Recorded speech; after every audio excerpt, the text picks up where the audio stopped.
Get your ears wrapped around the Golden State Media Concepts Basketball Podcast. All the scoop you need to know from college basketball to the NBA and even March Madness. News of your rising stars. Topics on and off the hardwood. This is the Golden State Media Concepts Basketball Podcast.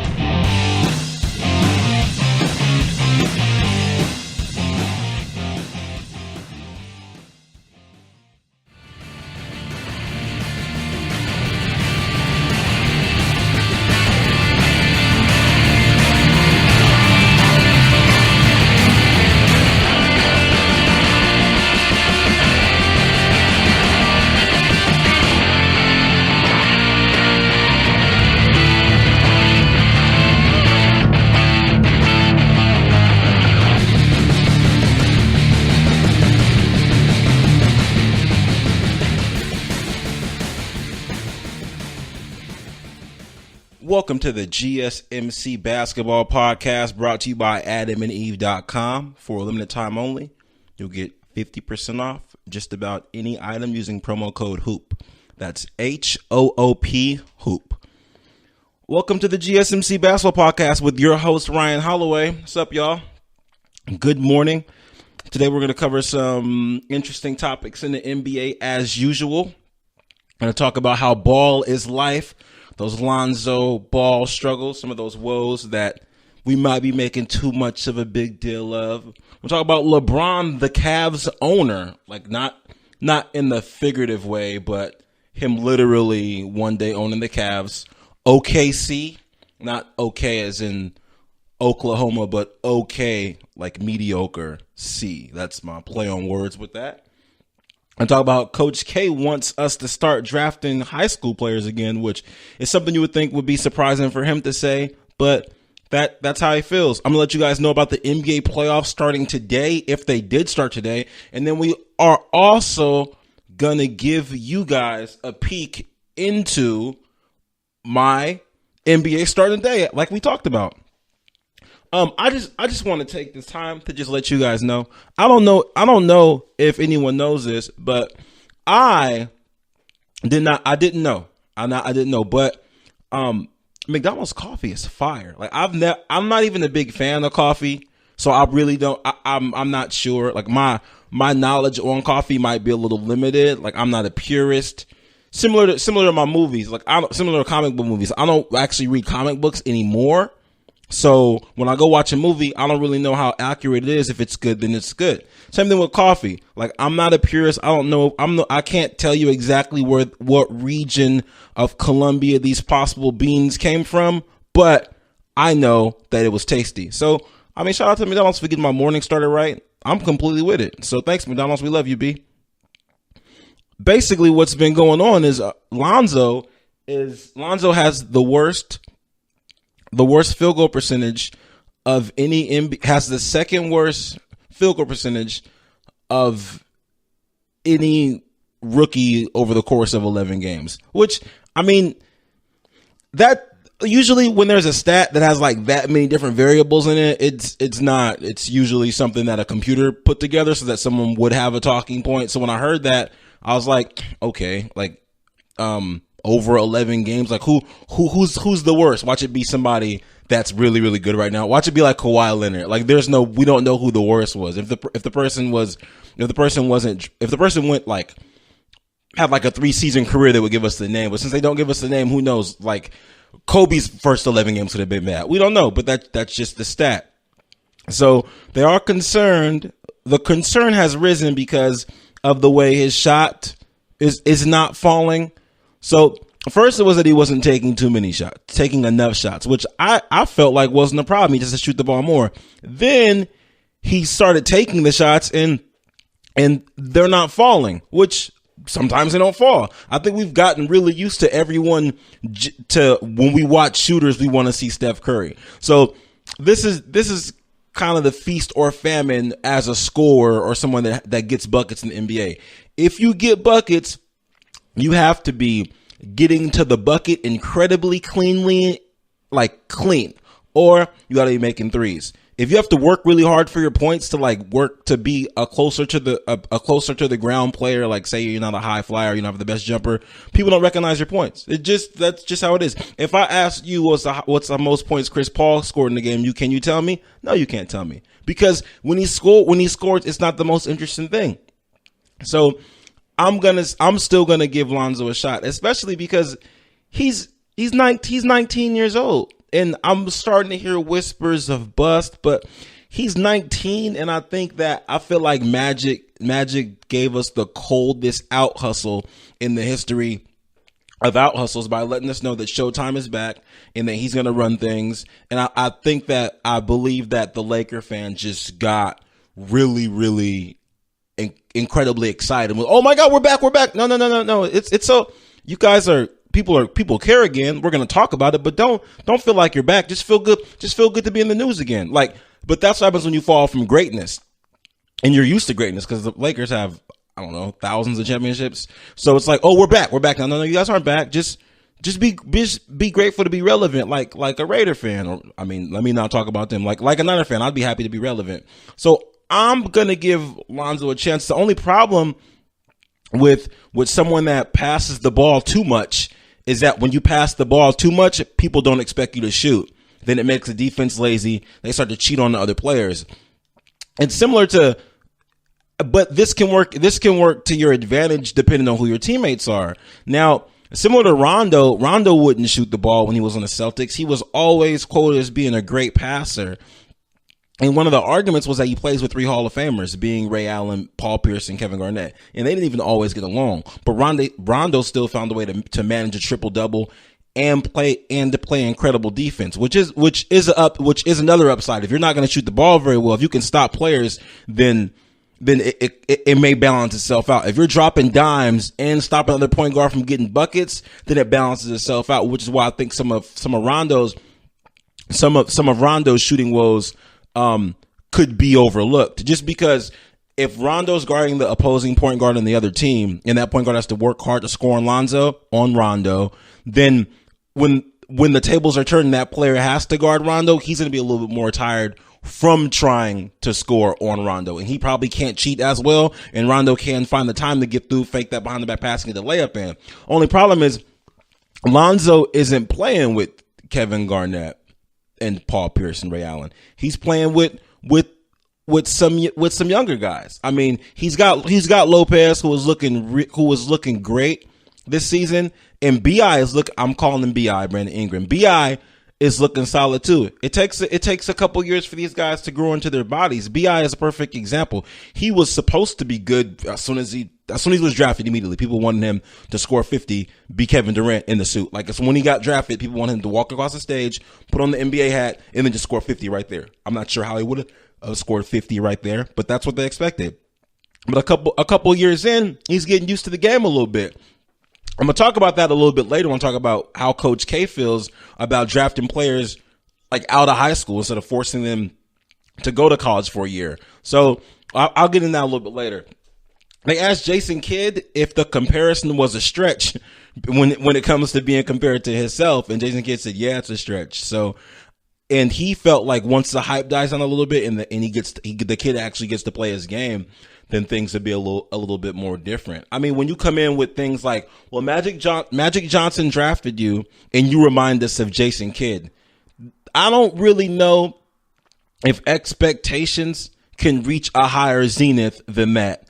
You remind us of Jason Kidd, Magic Johnson drafted you. Meanwhile, Jason Kidd looked up to Magic Johnson, and Jason Kidd's like the closest thing to Magic Johnson when it comes to point guard. So those expectations are pretty high. I personally don't think that's something that's like an analytical comparison. Some things are analytical comparisons. You look at people's numbers, you look at their playing style, you look at their body of work over a length of time and say, hey, this person reminds me of this person. Just to compare Lonzo to Jason Kidd, it's kind of lazy. Just to say, oh, well, he can't shoot very well, maybe he's Jason Kidd. That's kind of lazy to me. Jason Kidd is a legend. He didn't shoot the ball very well, but I believe he has made the most when he was still in the league, he had made the most 3-pointers in NBA history because he had been in the league for so long. So to say he's not You just compare him to him. It's real lazy. It's like when two quarterbacks look the same and they're called athletic quarterbacks just because they might look like each other. It's a lazy comparison. If you have actual stats, have actual stats. But just to make that comparison, I don't think Jason Kidd or Lonzo deserve that. So yeah, Jason Kidd said that the comparison is probably a stretch, but he would accept parts of the comparison. The parts that he would accept of the comparison are that he's taking care of his teammates. He's making his teammates better by distributing the ball, and the teammates haven't had complaints about him. They seem pretty happy about the way that Lonzo is playing. I believe that one of the problems with watching professional sports is this may sound like an oxymoron, but fans' expectations are too high. And I mean, well, I'm sorry, not an oxymoron, but it sounds like I'm stating the obvious. Fans' expectations are too high. Of course they are. Like, we wear the laundry and sit in front of a TV as though someone can see us and we play for the team. I think the expectations are too high because when it comes down to the Lakers, they were 26-56 last year. So, and right now they are 5-7. So they've already won about 20% of the games that they won last season. If they win 30 games, then you're fine. Like, that's development. I hate to tell you that, but it's development. Also, when I talk about these high expectations, it's been mentioned or been said that he doesn't have that look, or like he doesn't want to participate. He doesn't look like he wants it as compared to other rookies. And this sounds a lot like that. This sounds a lot like that Jay Cutler theory, like that look people have on their faces. And you know, that look, it's some people are just calm.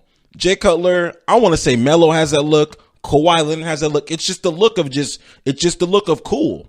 And I believe fans were like, no, he should look like he won it. He should cry tears. He should bleed toxins. Like, he's playing a basketball game that is he's participating in a sport that's very cerebral, and he's participating. I'm not exactly sure what more you want from his enthusiasm. He's getting his teammates involved. He's not showing up. I mean, he's not quitting on plays. So to judge someone's enthusiasm by the look on their face in athletics, I think it's ludicrous. It's not. This isn't necessarily customer service. I've been in customer service too many years, and if you don't have the right look on your face, people want to call the Coast Guard. Like, hey, wait, what's going on? Should we call somebody? Do you need some help? Should we get you some pills?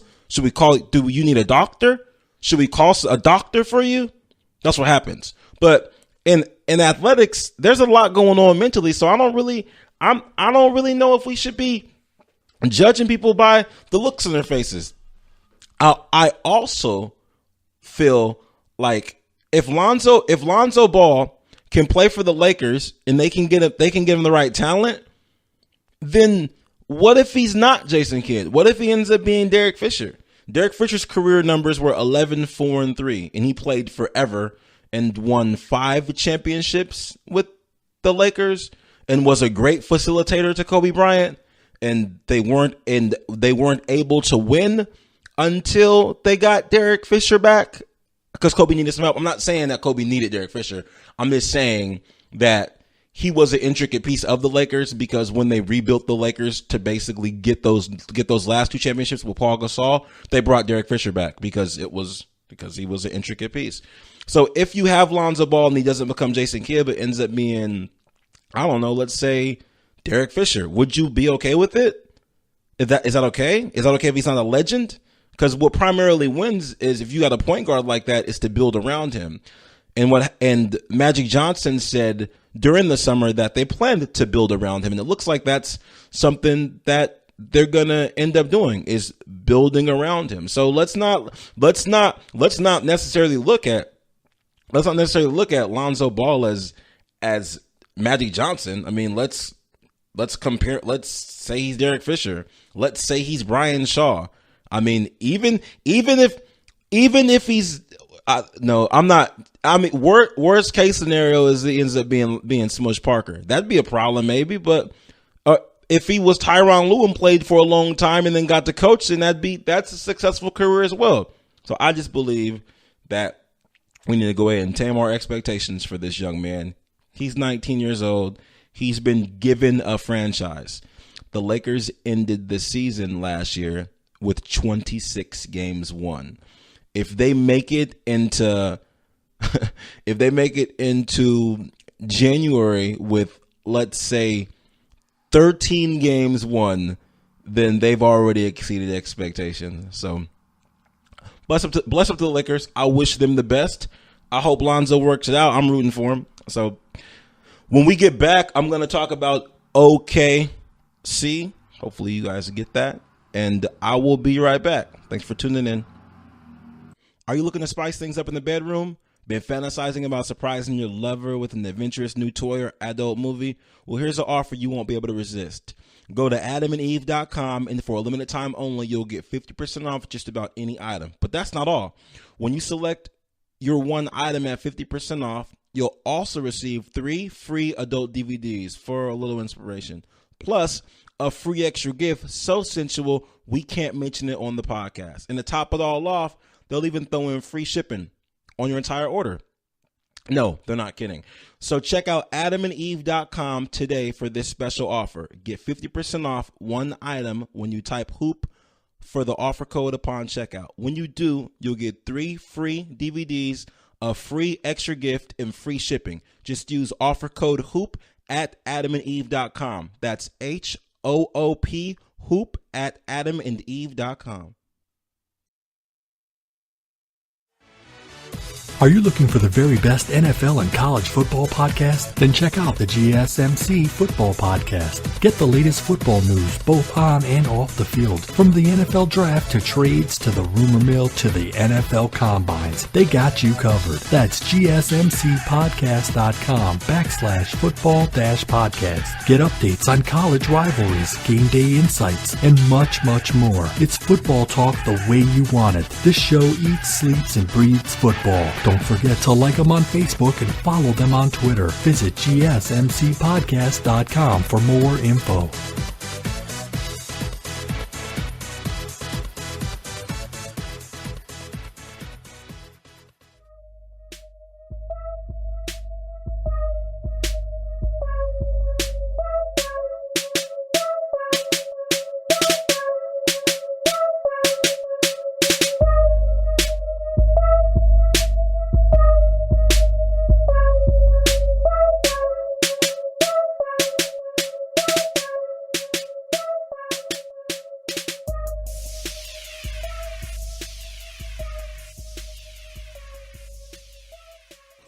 Welcome back to the GSMC Basketball Podcast with your host, Ryan Holloway.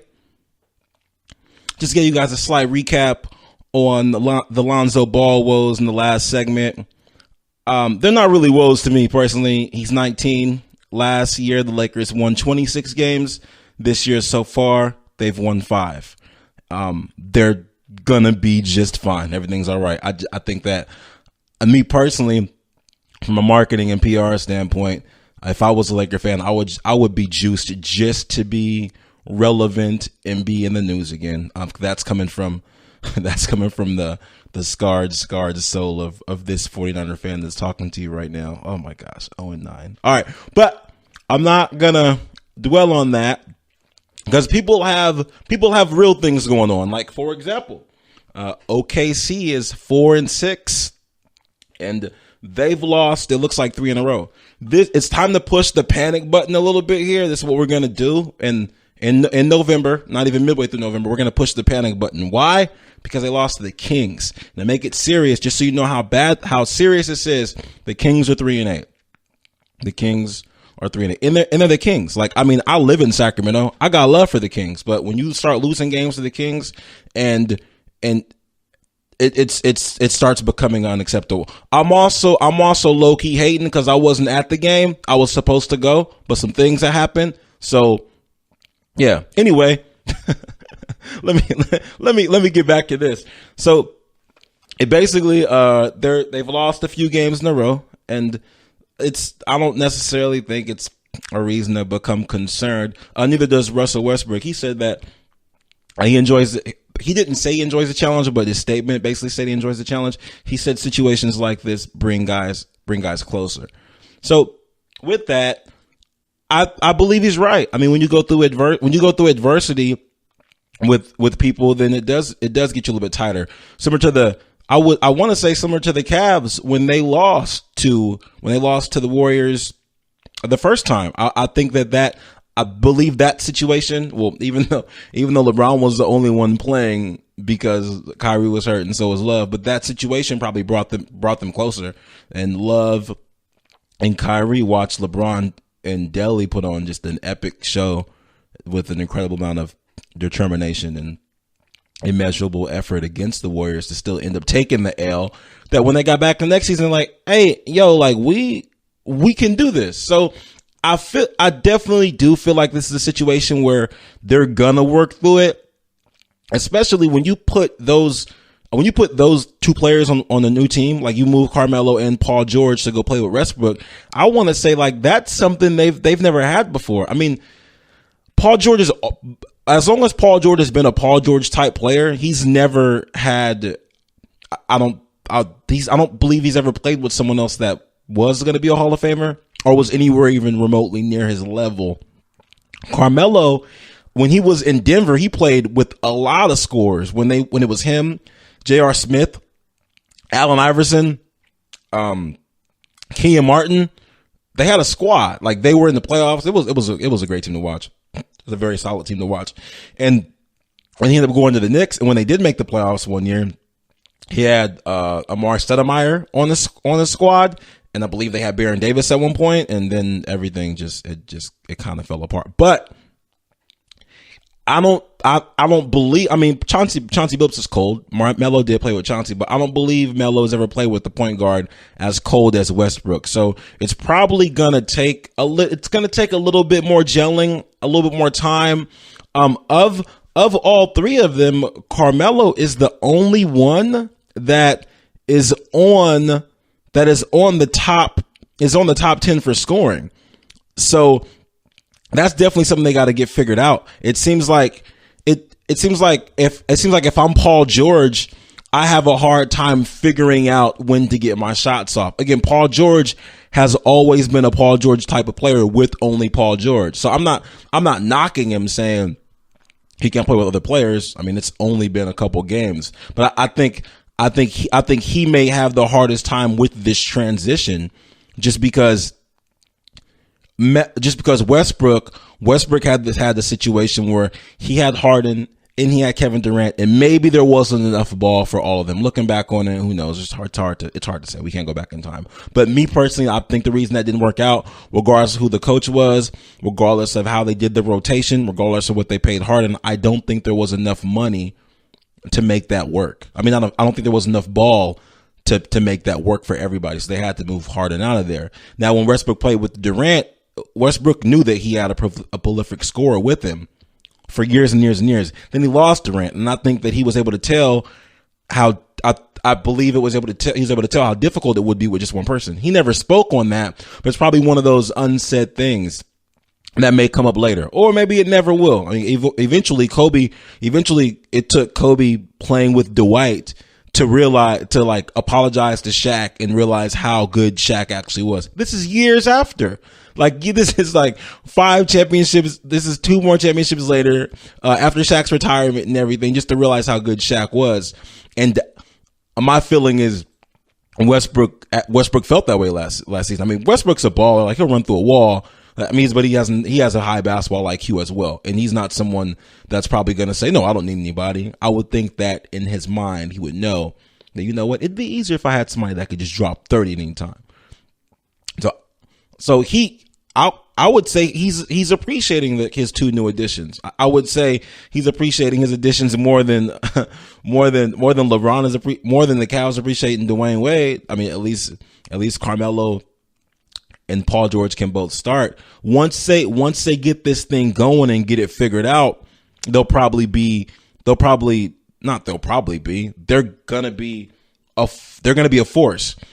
And I believe it may be the gun shyness. I think that the whole team is just a little gun shy because of the ranking and scoring per game for the NBA, the only one of them that's on here is Carmelo, averaging 20.8 points per game. 20.8 points per game. So 20. I mean, that's pretty much it. So I don't, with that scoring, you would think that at least two of them would be on there. So I don't want to say they're playing too slow. But I am going to say that maybe they probably want to pick it up a little bit because there's no way that all three of them shouldn't be at least two. It's two of them should at least be in the top 30. And I think that either they're running out of gas, or they don't have a bench, or both. Because a lot of the good teams, a lot of the better teams, I'm not going to say a lot. There are some teams that have two scorers in the top 30. I mean, you got the Blazers with McCollum and then Lillard. You've got the Warriors. They've got Curry and Clay. You've got the Pelicans, of course. They've got DeMarcus Cousins and Anthony Davis on here.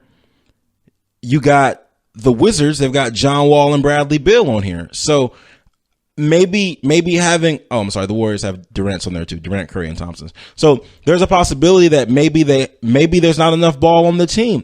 Maybe there's not enough ball to the point where Westbrook has the ball too long, and Paul George and Carmelo both can't score. And Westbrook's not scoring because he's concentrating on passing the ball. By the time he does pass the ball, someone's in a bad position. So they'll get it figured out. These things take time. This isn't a tweak like adding Kevin Durant to the Warriors. Like, we got a ready-made team. Now we're going to add one player. It's like, okay, I got this house. We got a mansion. What do we need? All right, well, I probably need a pool. Pool, done. Now my house is worth more, and it's the best house in the block. We already have everything. We just need a pool because it gets hot. Fine. OKC was more like, all right, what do we have?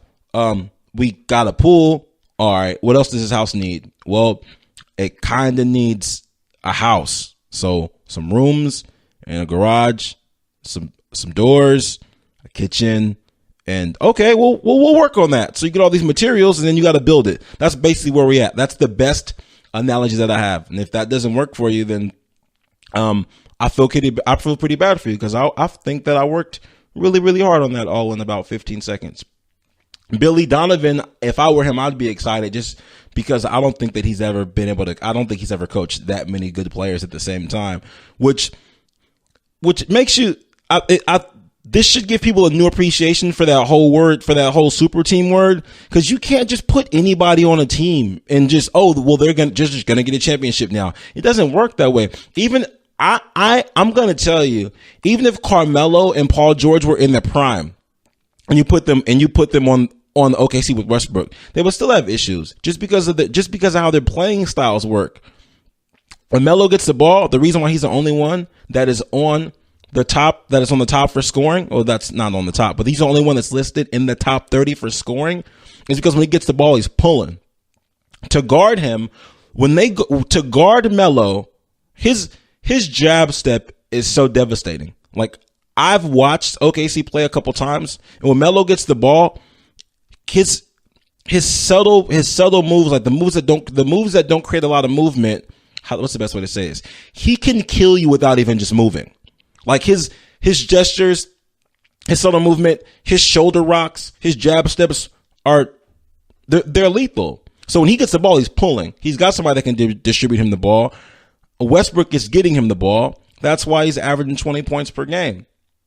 And it's great to watch him play because nobody can stop his jumper. When players guard him, I feel like they look over to the ref and they say, "Ref, I'm gonna pull his headband forward a little bit, put my hand under his headband, and have my palm on his forehead. Then I can guard him."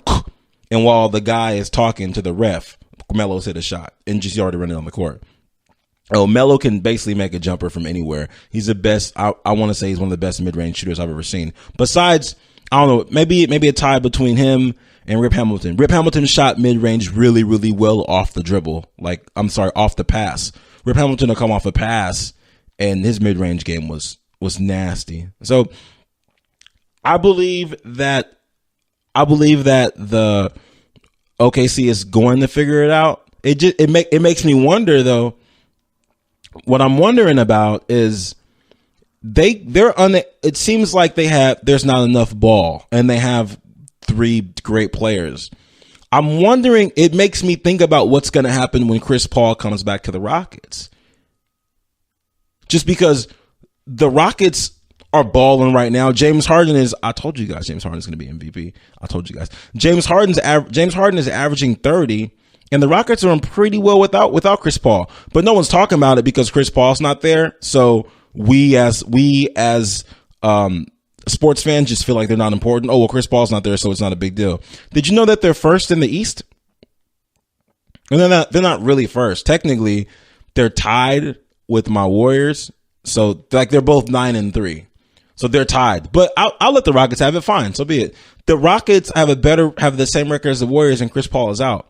So it makes me wonder what's going to happen when Chris Paul gets back. Is that going to be a situation like OKC where there's not enough ball? Because if you traded for Chris Paul and you're doing well right now, I guess Chris Paul's for the playoffs for when the game gets slower. I'm not sure they're going to work that out.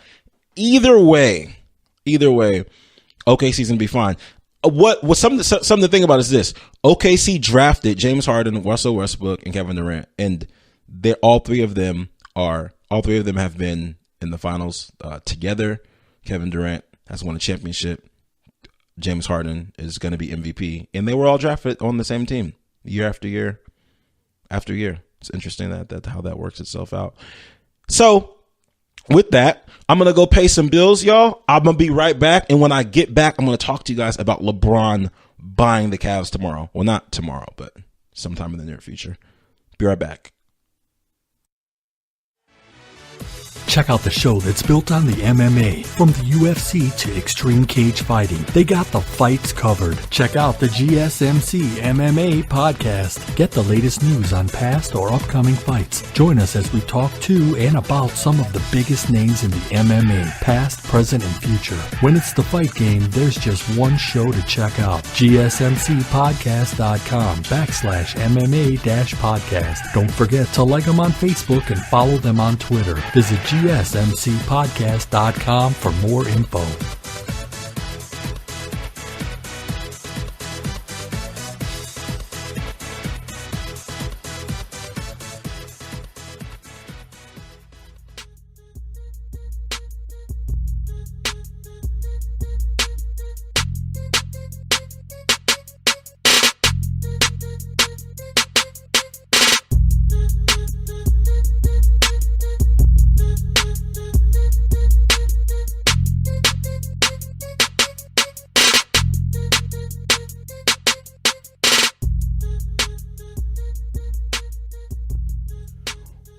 Welcome back to the GSMC Basketball Podcast with your host, Ryan Holloway.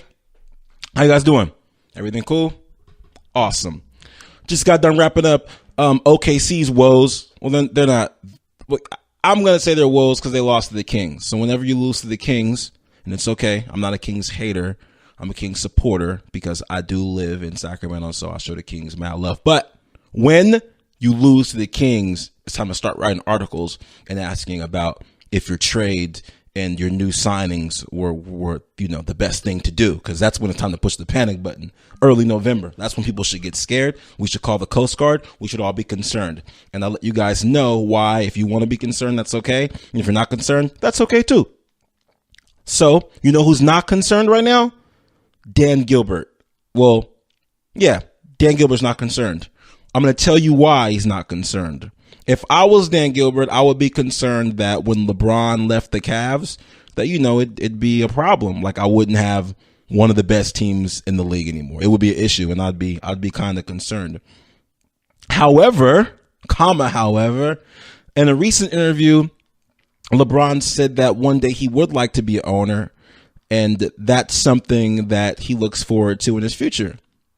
And we all know that LeBron has amassed tons of wealth since being a professional basketball player, not just in the NBA, but obviously from other sponsors and endorsement deals and other stuff we don't even hear about. I found out that LeBron was like an early investor in Blaze Pizza.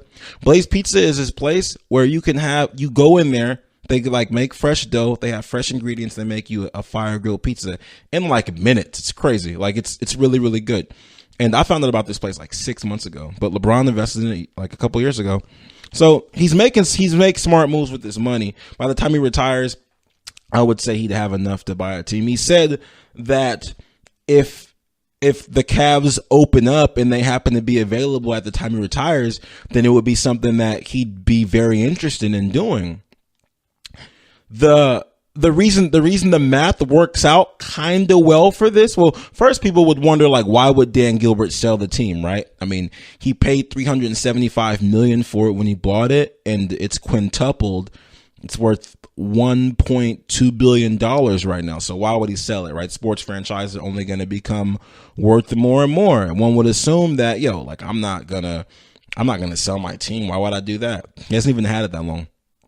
One thing that was, I guess, hinting that he might not want to keep the team is because the lease for Quicken Loans Arena is up in 2027, and he recently pulled out of a deal with Cleveland to go ahead and like split renovation costs for the arena. So they were going to do a deal. He decided they were going to do a deal with the city to renovate the arena, basically like I guess refurbish it, which I hate that word. I kind of feel like society, consumerism, whoever's in charge of these words, we need a new word that isn't refurbished anymore. I mean, I remember when we had like used, that was hand-me-down, used, recycled, refurbished, and I think we just need a new word for that. Because it just sounds like used now. It's one of those words where no one kind of knows what it means for a while. Because, I mean, like years ago when they first started using this word, and it sounded really cool. But now everyone knows what it means. Like refurbished DVD player from like 2002. Oh, okay, refurbished. That means it's new again. Nah. It's old, and they put a new screw in it. So they wanted to basically refurbish the arena, and Dan Gilbert was like, nah, I don't want to do that. So they pulled out of the deal. The lease is up in 2027. That seems like years from now.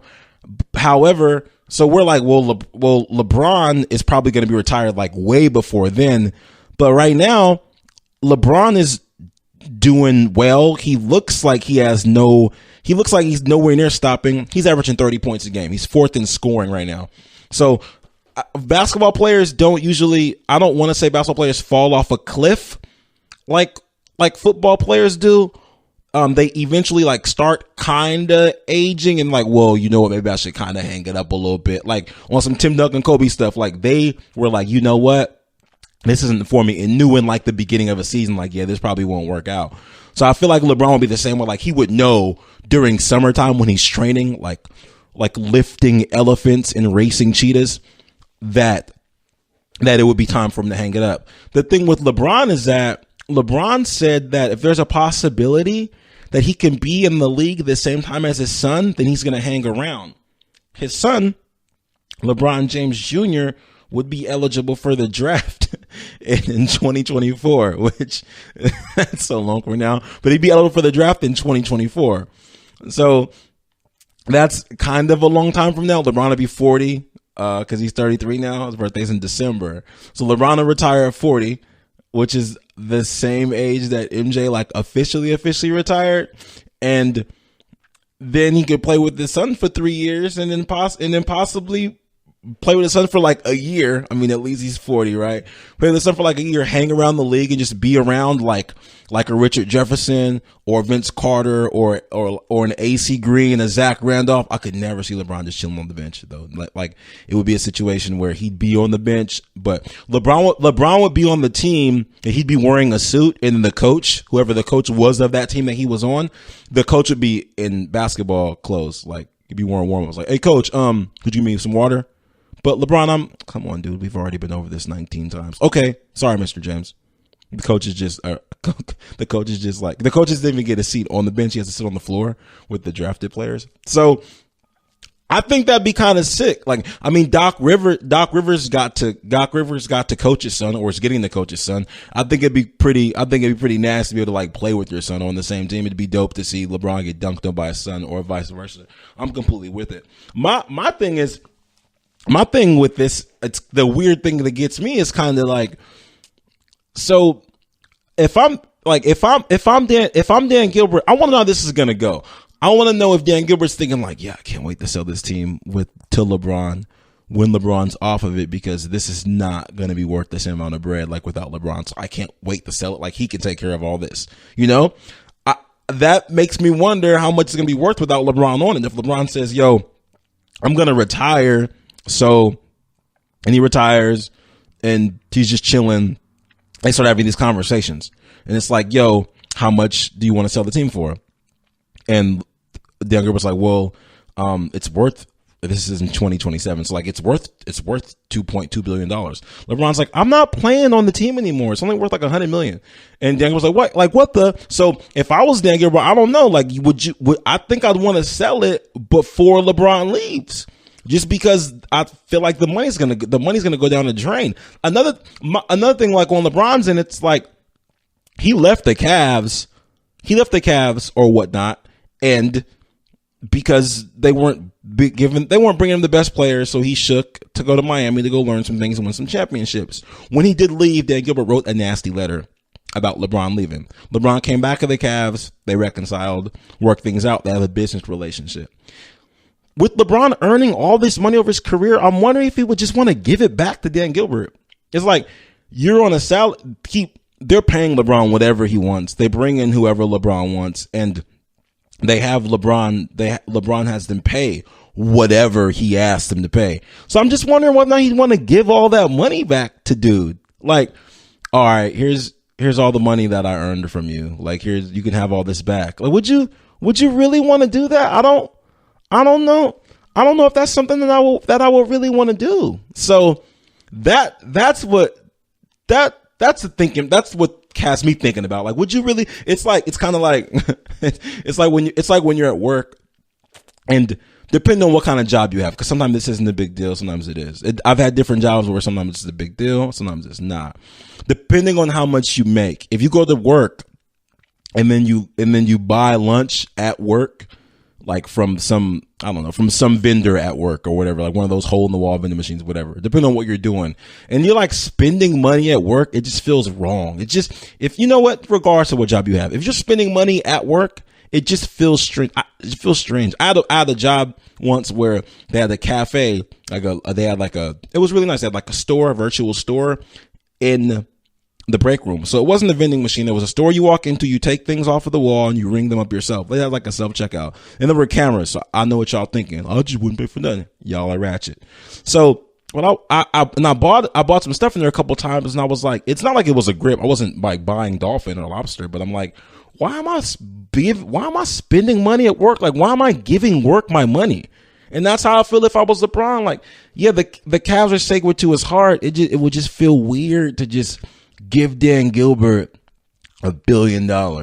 So hopefully LeBron can purchase the team with an investment group, so he doesn't just have to give Dan Gilbert $1 billion. Because it doesn't sit right with me. I'm not 100% sure how I feel about reappropriating the money that you got from reappropriate. That's a good word. We should replace refurbish with reappropriate. I like the way that sounds. There's more. Refurbish, reappropriate has more syllables. It's a little bit longer, and it's been used less. We should use that word. Yeah, I don't like the idea of LeBron taking his funds and then giving them to Dan Gilbert like that. I'm not 100% sure how I feel, but that is his low key hometown. He's from 40 miles south of there, but that's like me. That's like Manteca and Sacramento. For y'all on a global scale, it's a city that's 40 miles from Sacramento, just in case you didn't know. So this is global, can't think locally. So yeah, I feel like if I'm LeBron, I'm thinking hard before giving them that money. But with you being from there, if you buy that team and you own it forever and your family owns it forever, then I guess it doesn't. In the long run, it doesn't really matter it doesn't really matter who you buy it from. Like, it matters if whether or not you get to buy the team. So I'm with it. If LeBron buys the Cavs, I think it'd be cool to actually own the team, like, for where you're from. That's lit. I'm all the way for it. With that, when I get back, I'm going to tell you guys about the NBA playoffs starting right now. Well, not right now, but the NBA playoffs starting right now, and Coach K wanting us to have high school players coming directly out of the league. I mean, coming directly out of high school to go to the league. You know what I meant. I'll be right back. Got to pay this bill.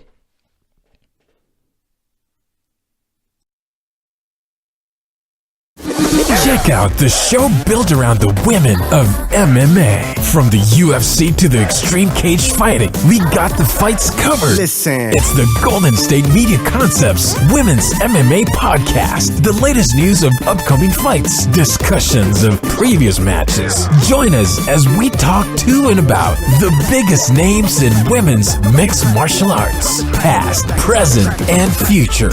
When it's the women's fight game, you know where to listen to. The Golden State Media Concepts Women's MMA Podcast.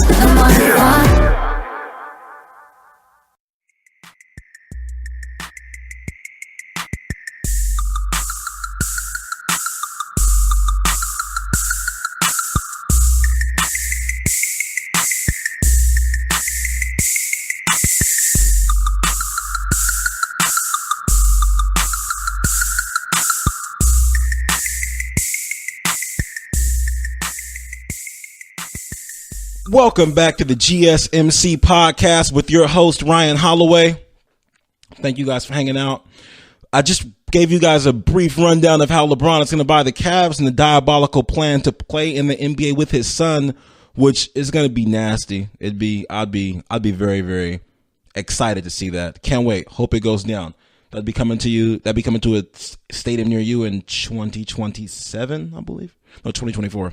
So where we're at right now is, speaking of, actually, maybe it'll happen a little bit faster if this is the perfect segue.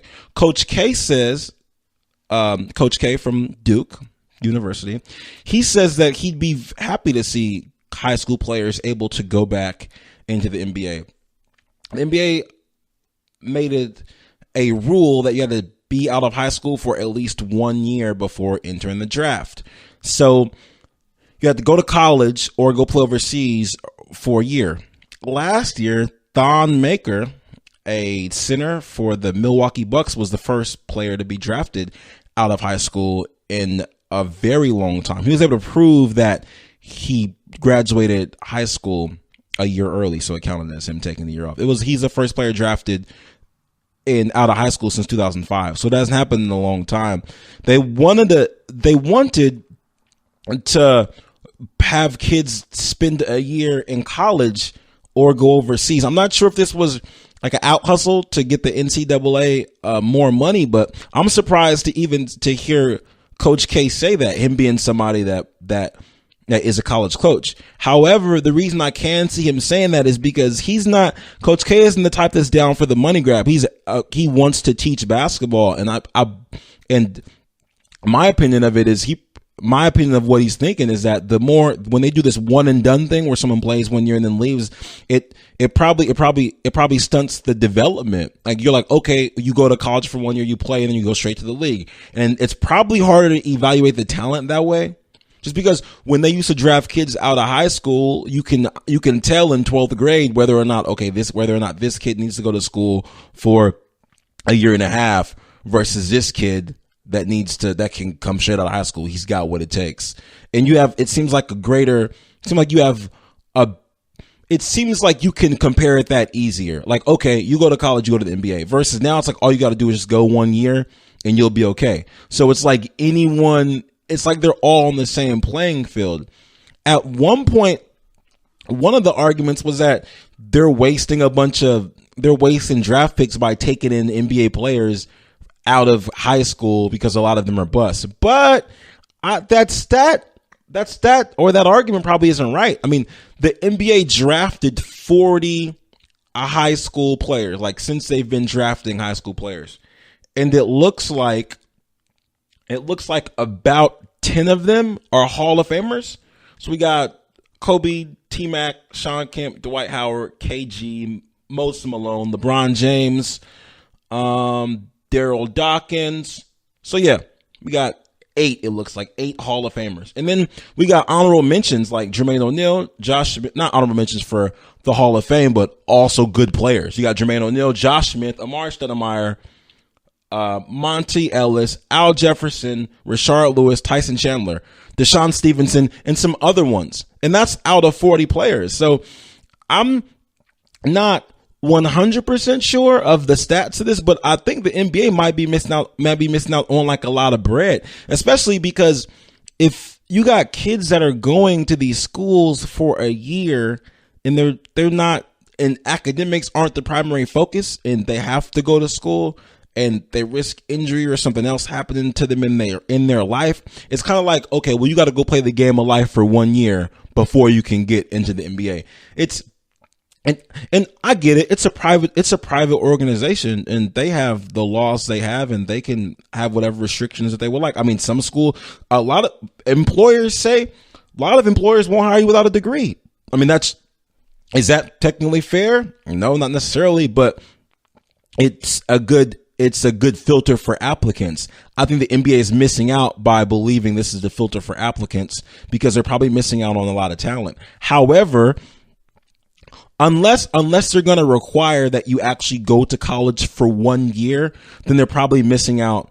They're probably missing out on a lot of talent, because if it was a prerequisite just to make sure that you had your head on straight and that you can, like, I don't know, be fiscally responsible. They're like, hey, you have to take a financial class for 1 year, or if you go to college, you have to take this class for 1 year and get a certificate to go to the NBA. If that's what it was, I get that. Like, if you want someone to be taken care of, fine. Just because a large concern is kids coming out of high school and they're not having the support in the NBA because they go directly to dealing with men versus dealing with other kids of their age and in college.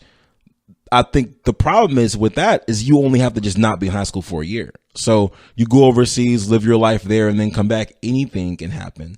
And I think that when you have these kids that probably could come straight into high school, we're missing on talent, because Kyrie Irving played less than 20 games for Duke and he came out after his first year. So I can't tell you what Coach K taught Kyrie in 20 games, Kyrie was ready. So, and then you got Kevin Durant who played 1 year at Texas.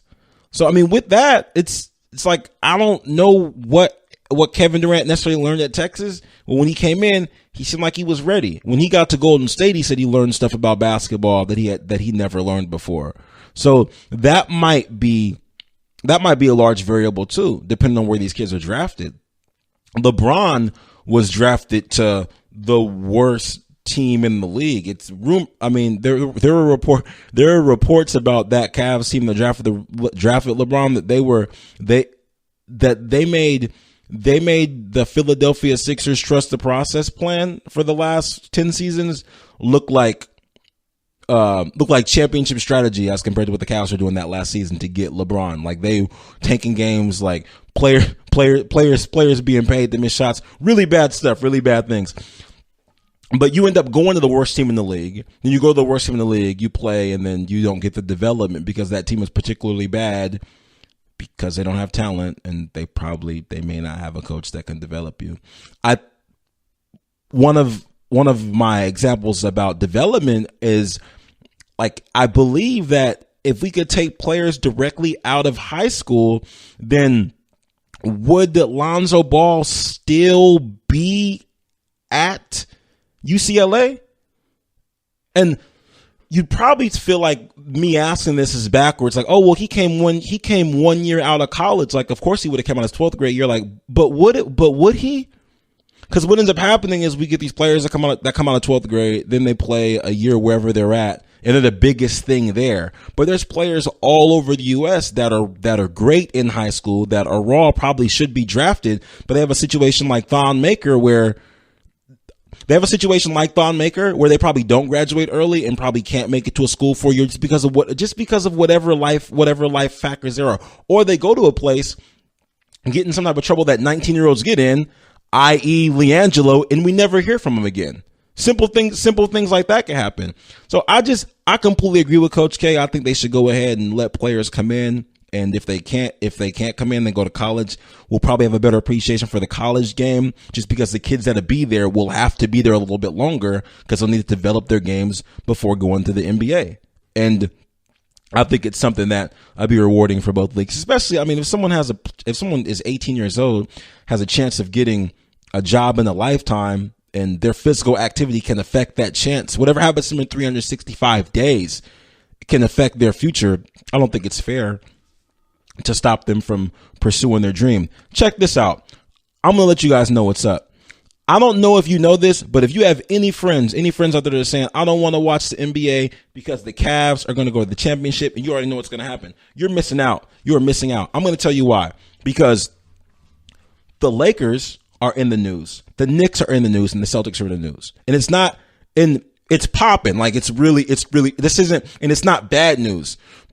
Everyone wants the Lakers to be good because the NBA is better than when the Lakers are good, because, I don't know, it seems like 50% of the U.S. are Laker fans.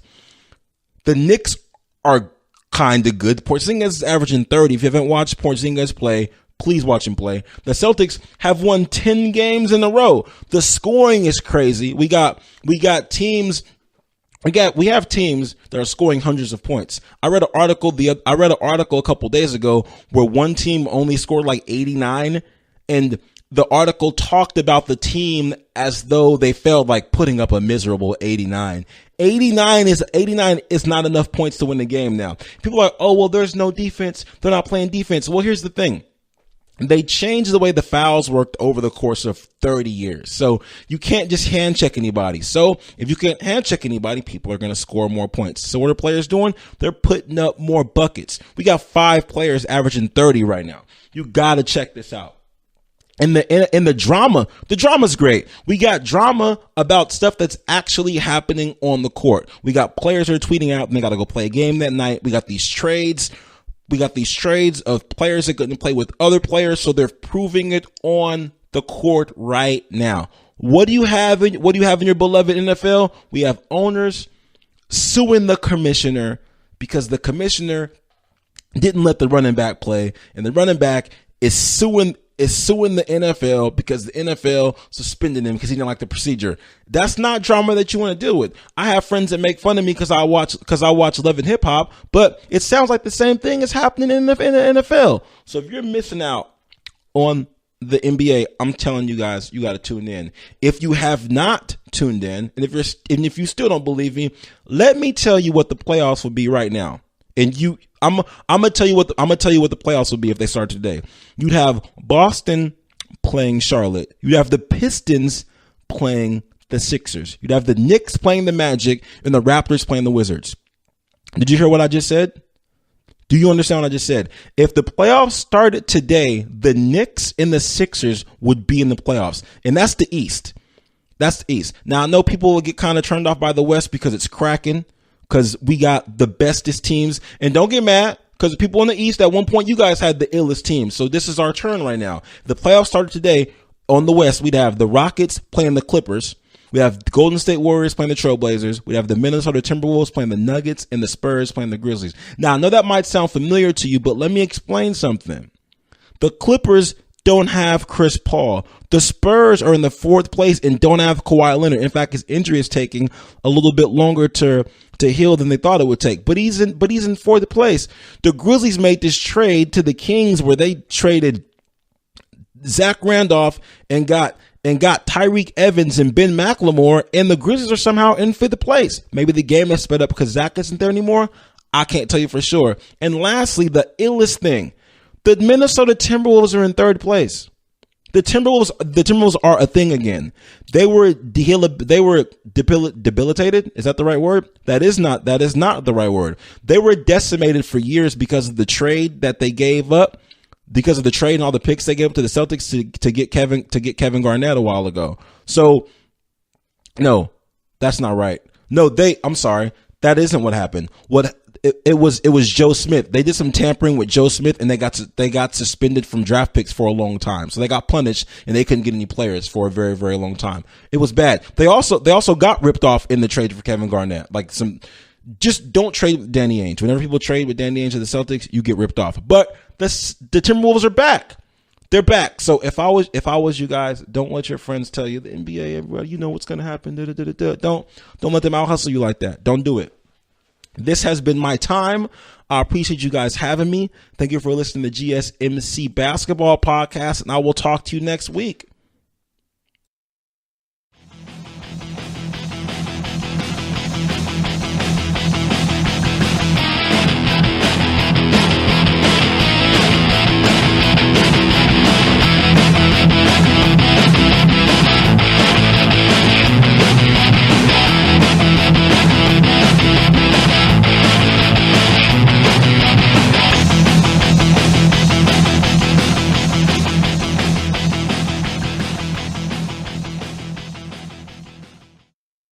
You've been listening to the Golden State Media Concepts Basketball Podcast, part of the Golden State Media Concepts Podcast Network. You can find this show and others like it at www.gsmcpodcast.com. Download our podcast on iTunes, Stitcher, SoundCloud, and Google Play. Just type in GSMC to find all the shows from the Golden State Media Concepts Podcast Network, from movies to music, from sports to entertainment, and even weird news. You can also follow us on Twitter and on Facebook. Thank you, and we hope you have enjoyed today's program.